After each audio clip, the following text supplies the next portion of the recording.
Hello there. My name is Andrew Graham. My question has to do with a little more an international aspect of it.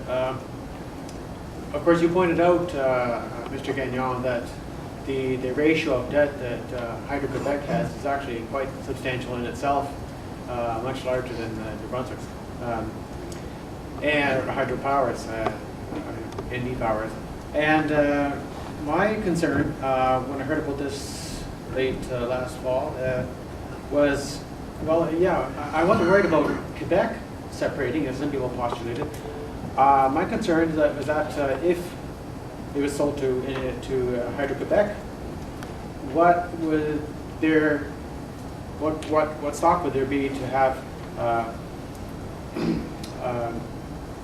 some other corporation buy up Hydro-Quebec, especially if it was a foreign corporation or a multinational, because under Chapter 11 of NAFTA, once that starts, it's very hard to reverse.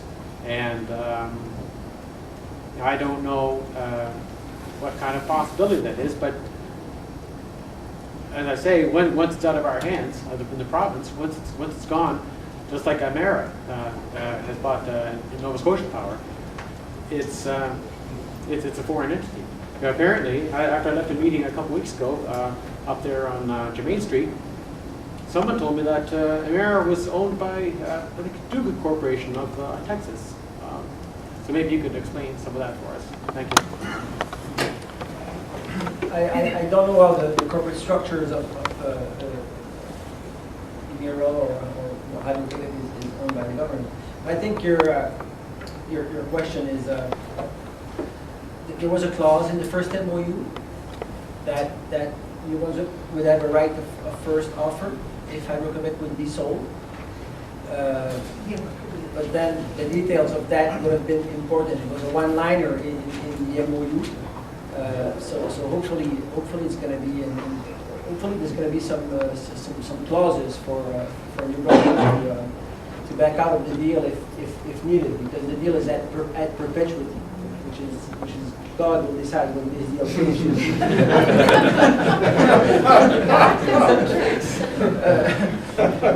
So hopefully there are some clauses to protect us on the long term. In MOU 1, there was the word owner for the transmission and distribution system, and it was only at that place that the word owner was used, putting an indication that Hydro-Quebec would maybe had some plans of selling part of the transmission and distribution system to making sure, and it was a clause related to the profit of operating the transmission and distribution system. So therefore, a value if you want to sell them, if that clause follows the buyer or the new owner. So that's one element. But there are going to be the details of the clause. Another issue that kind of underlying to, not underlying, but corollary to what you said, we've read in blogs and a few times, but not very often, that if Quebec separates, what will happen to the deal? In my opinion, that's not a risk, because we operate in countries with rules of law, and laws are followed by large corporations. So Quebec would honor its contract with New Brunswick if it eventually separates from Canada, and the best proof of that is Churchill Falls. Quebec honored their contract.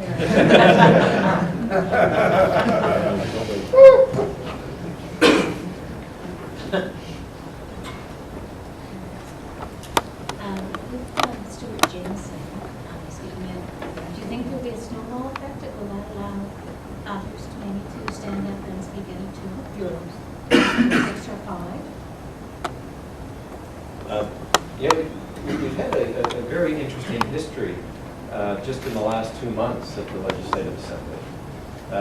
You may recall that back in early December, I think it was December 12th, when Kelly Lamrock came out and said that he would vote with his conscience after consulting with his constituents. He said that one afternoon at about 3 o'clock, and by 7:30 the next morning, the Premier was on CBC Information Radio in Fredericton saying that Kelly apologized to him last night and recanted that story. And Kelly was welcomed back into the family.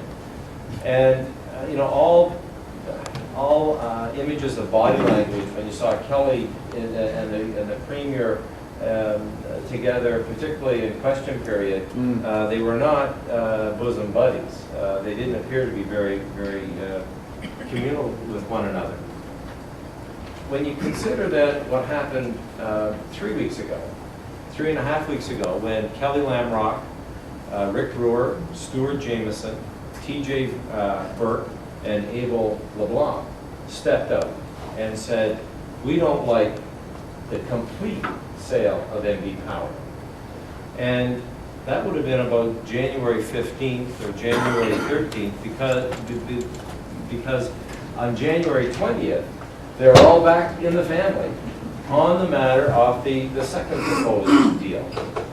Following that, we had Mr. Keir get up in the House and mislead the House with respect to the positioning of David Hay on the deal, forcing Mr. Hay's early retirement. Now, these three incidents haven't been, not a lot of play was given to them in terms of connecting them together. But I think we don't have to use our imagination, we don't have to overwork our imagination to figure out what was going on. Many people believe when those 5 MLAs identified themselves as not being happy with the deal, but being quickly brought back into the realm within a very short period of time, without much public comment from them, that was a setup. That was Hill and Knowlton at work. And I don't mean to be paranoid, but they were not paying millions of dollars for as Greg pointed out, a very savvy, hard-hitting, mean-fighting public relations firm. We're going to see evidence of Hill and Knowlton, and it's going to be so subtle that we won't even know it when it's happening to us. And so here we've had 3 examples of breaches in Westminster parliamentary rules. Some may say those parliamentary rules are quite elitist. If you disagree with the team, you're off the team. Well, that's what happened to Stuart Jameson. But why didn't it happen to Kelly Lamrock? Back, first of all, in December. Why didn't it happen to Kelly Lamrock and those 4 other MLAs back 3.5 weeks ago? And if I was a constituent of either of those 5, or 4 now, and Stuart Jameson's constituents are asking those questions publicly, that there is really something fishy. And I don't think all is well in the Liberal caucus.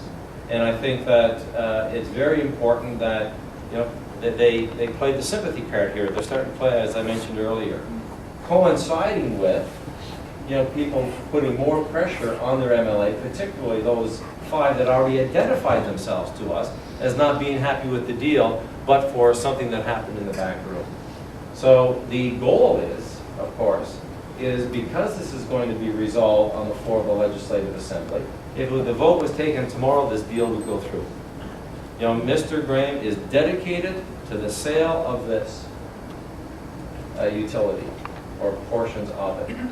The idea of stopping it will require more conscientious politicians doing their job, which is to listen to their constituents and represent their interest at the Legislative Assembly, and not honoring the corporate agenda as they have been. So I believe that very, very comfortably that you're going to see more of this. You're going to see more cracks within the caucus, because the pressure is intense. And if you remember, I'll just take 15 seconds here. If you remember the evolution of the deal, the cabinet was given a high-level briefing 5 days before it was announced, only 5 days before. They got a detailed briefing on the 1 3/4 page summary the day before. If your MLA is a Liberal MLA and not in caucus, he was told the morning the deal was announced.